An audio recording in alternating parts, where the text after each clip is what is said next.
Hello, I'm Stuart. Before we start, we want to share that this video uses AI for graphics and voice, but all the information is manually researched by our team. Here in the video, we will share the details for the Skate 4 error code 602905846. The error message reads, "Your current platform settings prevent you from playing Skate. Please adjust your platform permissions and settings to continue playing." This error occurs when players try to start the game but are unable to progress past the main menu due to the error. According to our research, this issue is likely caused by server-related issues. First, restart your gaming device and router.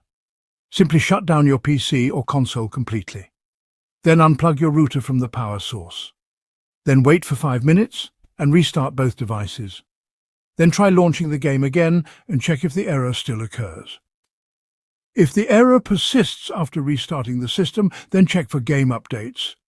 If there is a pending update, install it and restart the game. Then try connecting again and see if the error is resolved. If there are no pending updates but the error persists, the issue is likely server-related. So, wait for some time and try again later. Thanks for watching. This is all we have for the error. If this video helped, don't forget to like, share and subscribe. Have any questions or issues? Drop them in the comments below. See you in the next one.